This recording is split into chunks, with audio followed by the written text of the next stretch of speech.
no verão de 1974, na Alemanha Ocidental. A seleção holandesa, também conhecida como a Tempestade Laranja, encantou torcedores do mundo todo, protagonizando uma jornada incrível na Copa do Mundo, com uma geração de jogadores excepcionalmente talentosos e um estilo de futebol total. Ataque impetuoso, defesa sólida e magistral versatilidade tática. Eles não só alcançaram o sucesso em termos de estilo de jogo, como também se tornaram parte inesquecível da memória de toda uma geração de amantes do futebol. Apesar da derrota na fatídica final, foram consagrados como campeões no coração dos torcedores. Mas por trás daqueles momentos gloriosos em campo, existem jogadores com destinos muito diferentes. 50 anos se passaram. O tempo deixou marcas distintas em suas vidas. Alguns continuam a conquistar novos patamares. Outros optam por um caminho mais tranquilo após a aposentadoria. E há também aqueles que tiveram sua jornada interrompida por tragédias. Vamos relembrar os altos e baixos dos jogadores que formaram a alma da geração de ouro da Holanda naquele ano.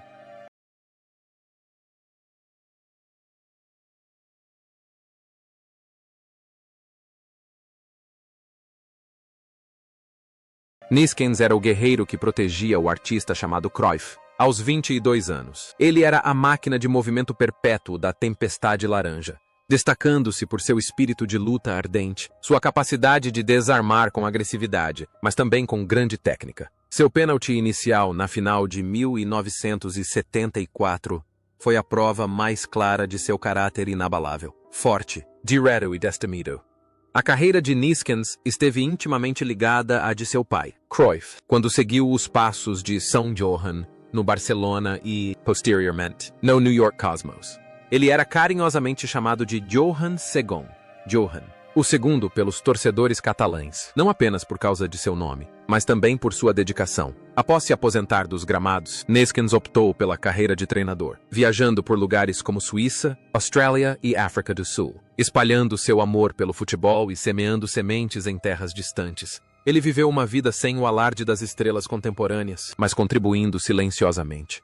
Na vida real, Neeskens é o completo oposto da imagem de açougueiro que projetava em campo. Ele é gentil, tranquilo e afetuoso. Nos últimos anos de sua vida, integrou o programa World Coaches da KNVB, Federação Holandesa de Futebol, viajando pelo mundo para treinar treinadores em países em desenvolvimento. Ele encontra mais alegria em ajudar a comunidade do que na glória do passado. M. Campo, ele era quem resolvia os problemas dos seus companheiros de equipe e fora de campo. Continuou sendo aquele que, silenciosamente, construía as bases para a próxima geração. Um sacrifício silencioso ao longo de toda a sua vida. Contudo, uma notícia ruim repentina chocou o mundo. Em 6 de outubro de 2024, enquanto participava de uma missão de treinamento na Argélia, Johan Neeskens faleceu repentinamente aos 73 anos. Sua morte, tão recente, foi um grande choque, lembrando-nos de que os heróis do passado estão gradualmente deixando este mundo.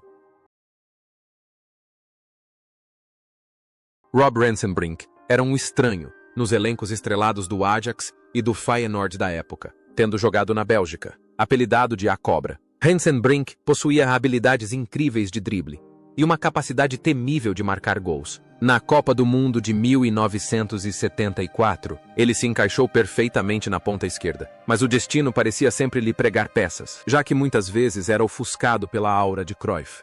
Após 1974, Rensenbrink tornou-se a maior lenda da história do clube Anderlecht, Bélgica. O ápice de sua trágica carreira foi o chute que acertou a trave na final da Copa do Mundo de 1978. Um momento que, se tivesse entrado, o teria tornado o artilheiro da competição e a Holanda teria sido campeã mundial. Ele se aposentou e se isolou, vivendo uma vida extremamente privada, longe da mídia, completamente alheio ao ruído do mundo do futebol moderno.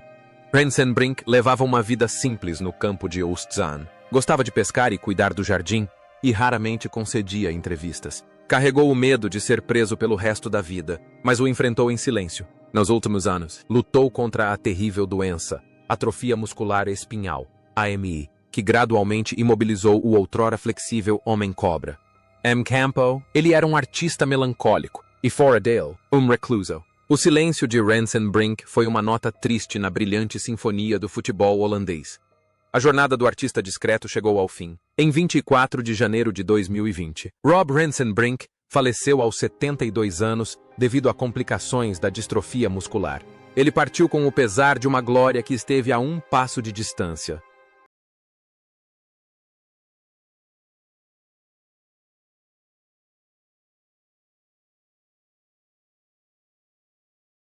Johnny Rapp era o rapaz sensação da equipe naquele ano. Aos 22 anos, ele trazia juventude, velocidade e a capacidade de penetrar na área com sensibilidade. Com 4 gols no torneio, Rapp era um atacante perigoso, sempre sabendo brilhar no momento certo. Ele era a personificação da galhardia e do romantismo no estilo de jogo ofensivo da Holanda.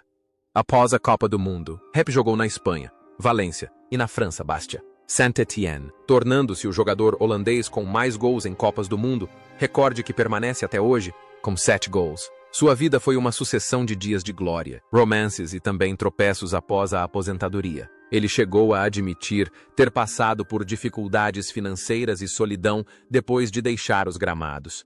Johnny Rapp é um senhor jovial, ainda tão charmoso como sempre. Ele morou em uma van adaptada para camping por um tempo, em busca de liberdade, antes de se estabelecer. Ele aparece frequentemente em programas de reminiscências, relembrando antigas piadas de camarim com um sorriso nostálgico. Ultimamente, sua saúde tem se deteriorado um pouco devido a problemas cardíacos. Atacante que sempre aproveita as oportunidades em campo, Rapp também vive uma vida espontânea na vida real, tudo ou nada. Essa generosidade é tanto uma dádiva, quanto um desafio para a sua velhice. Hoje, aos 73 anos, Johnny Rapp ainda vive seus últimos anos em sua cidade natal. Apesar de sua saúde estar bastante debilitada após a implantação de um marca-passo no final de 2024, ele é uma testemunha viva, um recordista e o contador de histórias mais espirituoso de uma era de ouro que já passou.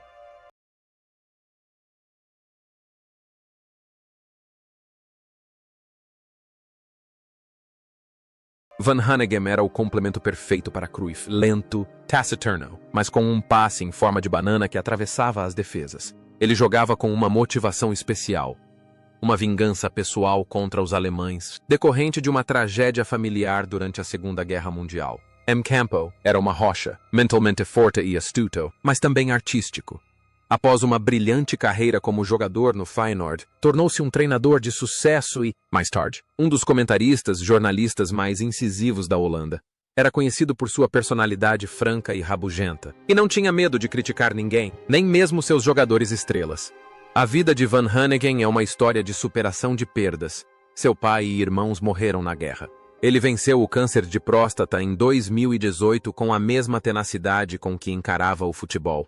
É carinhosamente conhecido na Holanda como o velho bobo adorável, que sempre diz a verdade, mesmo quando dói.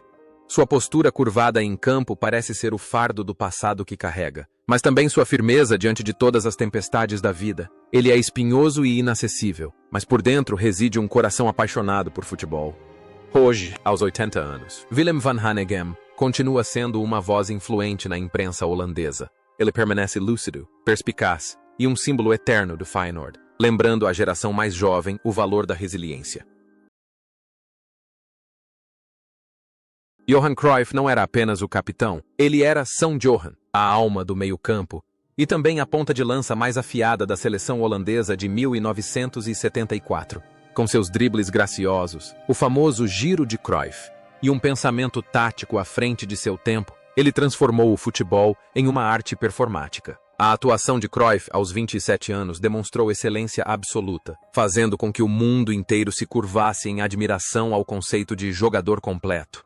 Após a amarga, porém memorável derrota em Munique, Cruyff continuou jogando em alto nível pelo Barcelona e, posteriormente, pelo Ajax e Feyenoord. Mas seu maior legado reside não apenas em seus gols, mas na revolução que provocou como treinador. Ele criou o Dream Team no Barcelona, lançou as bases para a academia de treinamento La Masia e remodelou a mentalidade do futebol moderno, que mais tarde seria herdada por Pep Guardiola e Xavi. Sua vida foi uma série de conquistas, desde a recusa em usar a camisa de 3 listras da Adidas devido ao seu contrato com a Puma, até o ato de dar o nome de Jordi ao seu filho no coração da Catalunha durante a ditadura de Franco. Fora de campo, Cruyff era um homem de família, mas também cheio de personalidade e teimosia. Era famoso por seu hábito de fumar, que se tornou uma imagem icônica, mas também a semente do desastre para sua saúde mais tarde. Após se submeter a uma cirurgia cardíaca em 1991, ele substituiu os cigarros por pirulitos, chupa-chups, uma imagem adorável, mas também perturbadora, da fragilidade da vida. Dedicou seus últimos anos à Fundação Johan Cruyff, levando o esporte a crianças com deficiência, vivendo fiel à filosofia humanitária que perseguia. Havia uma semelhança impressionante entre Cruyff em campo e Cruyff fora dele. Sempre no comando, sempre no controle, jamais aceitando a mediocridade. Ele vivia da mesma forma que jogava, inteligente, obstinado e artístico. No entanto, essa jornada gloriosa teve que ser interrompida. Em 24 de março de 2016, Johan Cruyff faleceu aos 68 anos, após uma batalha contra o câncer de pulmão. Sua partida deixou um vazio insubstituível no mundo do futebol, mas sua filosofia tornou-se imortal. Youngblood foi a escolha mais controversa, mas também a mais adequada, para o técnico Rinus Michels, aos 33 anos. Ele parecia mais um dono de mercearia do que um atleta, com o estranho número 8 nas costas. Frequentemente saía da área, jogava como líbero-goleiro e, às vezes, pegava a bola com as mãos nuas. Ele era a personificação do radicalismo do futebol total. Ele continuou jogando até os 45 anos, um recorde incrível, mas sua vida foi marcada por um fim trágico. Seu filho, Eric Youngblood, também goleiro, morreu em campo após ser atingido por um raio em 1984. Jan teve que presenciar a cena horrível. Após a tragédia, ele viveu uma vida tranquila, encontrando alegria na pesca em vez do futebol.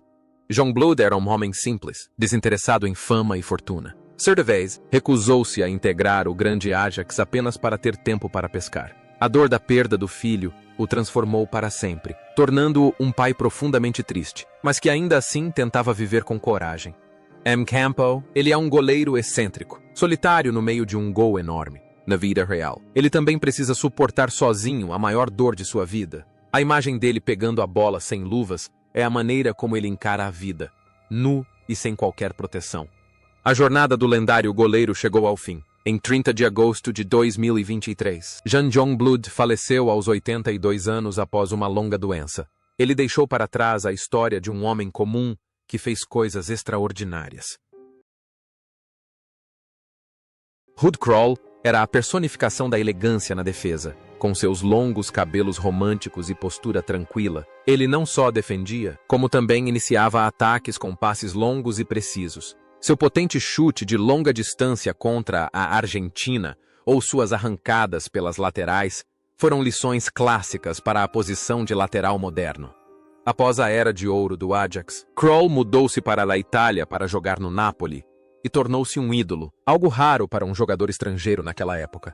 Depois de se aposentar, tornou-se um verdadeiro missionário do futebol, treinando em todo o mundo, do Egito à Tunísia e à África do Sul, onde levou o Orlando Pirates a uma tríplice coroa histórica. Tornou-se um verdadeiro cidadão do mundo. Krol viveu a vida de um grande nômade, adaptando-se a todas as culturas. Ele escolheu não se estabelecer no conforto de sua Holanda natal, mas aventurar-se no continente africano ou mundo árabe. Era um homem em constante movimento. Sua versatilidade e adaptabilidade em campo, capaz de jogar em todas as posições da defesa e do meio-campo, se estenderam para sua vida, ajudando-o a ter sucesso em diferentes ambientes do futebol ao redor do mundo.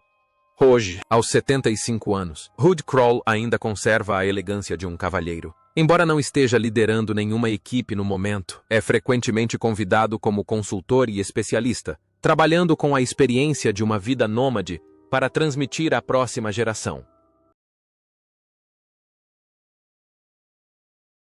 Wim Sorbier era o homem que dominava a ala direita. Ele foi o primeiro a introduzir a ultrapassagem moderna. Rápido, forte e incrivelmente ágil, Sorbier era uma peça fundamental da máquina do Ajax e da seleção holandesa. Sua carreira esteve ligada ao Ajax e, posteriormente, aos seus anos nos Estados Unidos com seus antigos companheiros de equipe. Ele era conhecido como o jogador mais engraçado do time, sempre provocando seus colegas para aliviar a tensão antes de grandes partidas. Ele e Cruyff eram amigos próximos, compartilhando tanto glórias quanto segredos. A vida de Sorbier após a aposentadoria não foi fácil, nem financeiramente nem em seu casamento, mas ele sempre manteve um sorriso otimista. Viveu de forma simples, às vezes na pobreza, mas nunca perdeu sua personalidade alegre e generosa. M. Campo, ele corre sem parar para apoiar seus companheiros de equipe, e na vida real, é sempre ele quem traz risos e alegria aos outros, mesmo quando ele próprio enfrenta dificuldades. Mas então, aquele riso teve que parar. Em 12 de julho de 2020, Wim Suurbier faleceu aos 75 anos após uma hemorragia cerebral. Ele partiu para encontrar seu grande amigo Cruyff, deixando para trás a tristeza daqueles que amavam seu sorriso. Arie Hahn jogava como volante e mais tarde como líbero. Sua maior marca eram seus chutes potentes de longa distância que rasgavam o gol adversário, como o gol contra a Itália e a Alemanha Ocidental em 1978. Era ele quem criava a jogada quando o jogo coletivo não funcionava. Após deixar o Ajax, Hahn teve uma carreira brilhante no Anderlecht. Como treinador, era um nômade como Krol, obtendo grande sucesso e popularidade na China e na Albânia. Possuía uma personalidade forte, por vezes, um estilo de treinamento excêntrico. Seus ousados chutes de longa distância refletiam sua natureza aventureira, atrevendo-se a desafiar-se em novas terras, como o futebol chinês primitivo.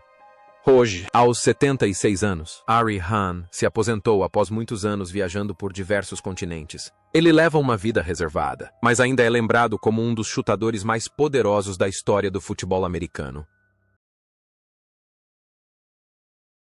Wim Jansen não era extravagante, mas sem ele a máquina da força total entraria em colapso. Ele era o homem que conectava as linhas, preenchia as lacunas e mantinha o ritmo. O próprio Cruyff disse certa vez que Jansen era uma das poucas pessoas que realmente entendiam de futebol. Foi ele quem sofreu a falta que resultou no pênalti no primeiro minuto da final de 1974. Uma lenda do Feyenoord. Ele chocou a todos ao se transferir para o rival Ajax, a convite de Cruyff, e foi atingido no olho por uma bola de neve em sua estreia. Mais tarde, tornou-se treinador do Celtic e foi quem descobriu Henrik Larsson. Nos últimos anos de vida, sofreu de demência, um fim trágico para um gênio do futebol. Em 25 de janeiro de 2022, Wim Jansen faleceu aos 75 anos. Embora sua memória possa ter falhado nos últimos anos, sua lembrança jamais se apagará nos corações de seus fãs.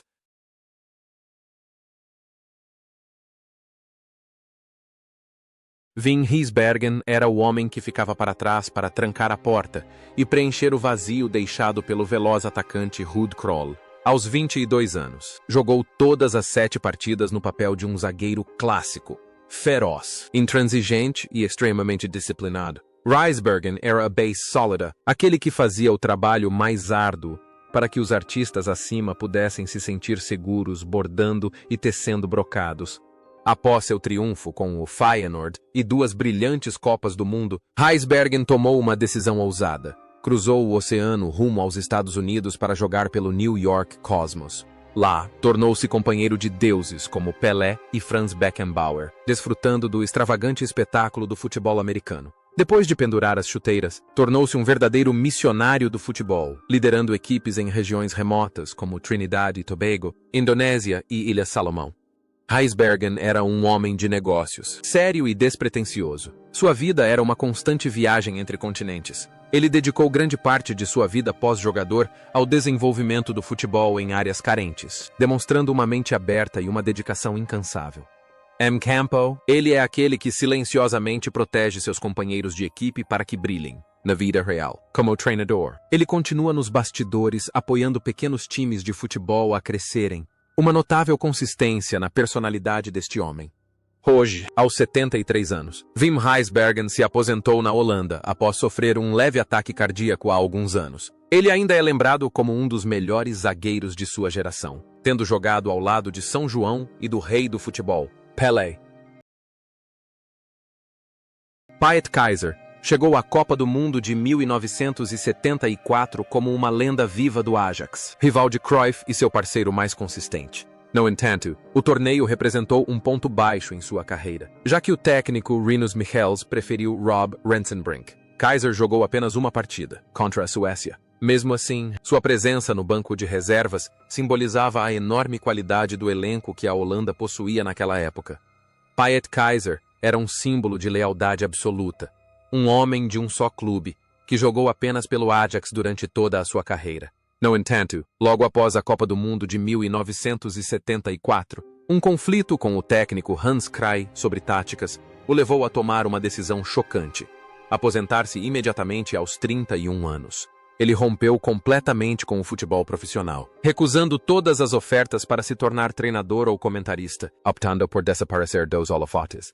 Kaiser levava uma vida extremamente reservada, até mesmo misteriosa. Tornou-se agente de jogadores, mas atuava de forma muito discreta. Era descrito como inteligente, perspicaz, mas um tanto amargurado com o mundo do futebol, que havia mudado demais desde sua época. Valorizava a privacidade ao extremo, raramente aparecendo em público. M. Campo, Kaiser era um artista orgulhoso, com dribbles mágicos. Fora de campo, esse orgulho o levou a abandonar o futebol quando perdeu o respeito que lhe era devido. Em vez de ceder, era um gênio solitário.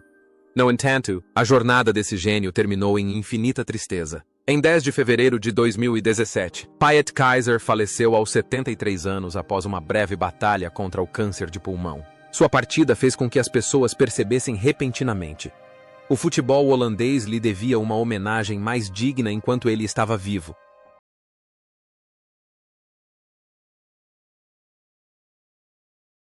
René van de Kerkhoff, juntamente com seu irmão gêmeo Willy, desempenhou principalmente um papel estratégico de reserva na seleção holandesa, os Furacões Laranja, na Copa do Mundo de 1974. No entanto, ele entrou em campo no segundo tempo da fatídica final contra a Alemanha Ocidental, na esperança de reverter o resultado. Embora tenha jogado apenas 45 minutos no torneio, a velocidade e a energia de René sinalizaram o surgimento de uma grande estrela em um futuro próximo. Após 1974, René se tornou uma grande lenda do PSV Eindhoven. Ele e seu irmão Willy continuaram a brilhar na Copa do Mundo de 1978, onde chegaram à final mais uma vez. Pelé chegou a eleger René como um dos 125 maiores jogadores vivos, uma grande honra que comprovou que seu talento não se limitava às fronteiras da Holanda. René e Willy são inseparáveis. São os gêmeos jogadores de futebol mais famosos do mundo, fazendo tudo juntos, desde negócios a eventos sociais. René é um empresário alegre, sociável e bem-sucedido. Ele sempre mantém um sorriso otimista, mesmo depois de seu time ter caído 2 vezes no gol. M. Campo, René sempre avançava em velocidade vertiginosa. Fora de campo, levava uma vida igualmente dinâmica, em constante movimento e evolução. Seu forte laço com o irmão gêmeo também refletia o grande espírito de equipe que sempre demonstrava. Hoje, aos 73 anos, René van de Kerkhoff ainda goza de boa saúde e comparece regularmente às arquibancadas do estádio Philips para torcer pelo PSV. Ele é um tesouro vivo do futebol holandês, uma prova de que o fracasso às vezes é apenas um degrau para a criação de uma lenda duradoura.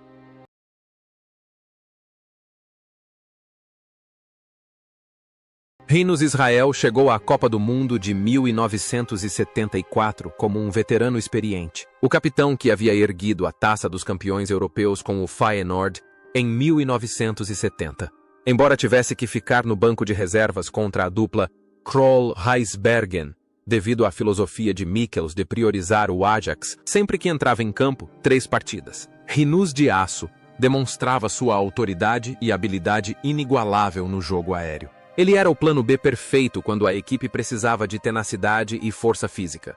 Após se aposentar, Rinus iniciou sua carreira como treinador e obteve grande sucesso no Feyenoord, Dinamo Bucareste e também nos Emirados Árabes Unidos. Ele é conhecido por seu estilo de treinamento extremamente disciplinado, fiel ao seu apelido de jogador. Além disso, é um comentarista de televisão incisivo, frequentemente proferindo comentários francos e controversos, sem qualquer respeito por ninguém. Rinus Israel personifica a velha guarda holandesa. Trabalhador, direto e sem pretensões. Ele tem uma vida familiar confortável, mas mantém certa distância da mídia sensacionalista. Valoriza os valores tradicionais e constantemente lembra a geração mais jovem da importância do profissionalismo. O apelido Rinus de Aço lhe caía como uma luva. Duro em campo, intransigente como treinador e direto na fala. Era um homem que jamais se curvava à pressão. Agora, aos 83 anos, Rinus Israel desfruta de uma velhice tranquila. Embora sua saúde não lhe permita aparecer na televisão com a mesma frequência de antes, o nome Izeren Rinus ainda é um monumento imponente em Roterdã, simbolizando o espírito de luta indomável do Feyenoord.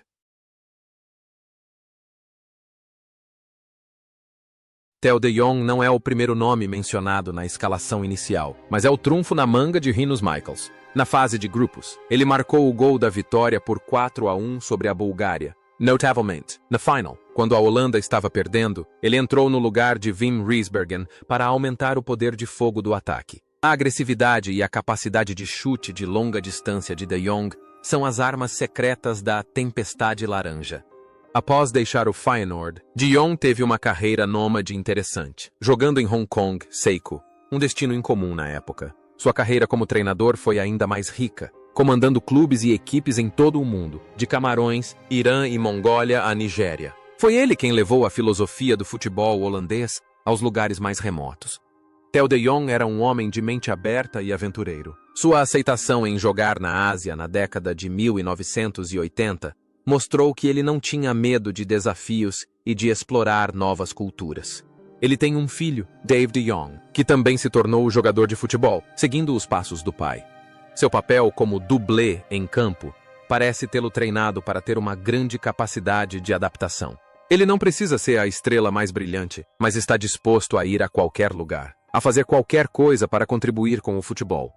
Hoje, aos 77 anos, Theo de Jong mantém sua lucidez e amor pelo futebol. Ele ainda atua como consultor e se reúne regularmente com seus ex-companheiros de equipe de 1974, relembrando a história de seu gol icônico e aqueles breves, porém gloriosos, momentos na final da Copa do Mundo.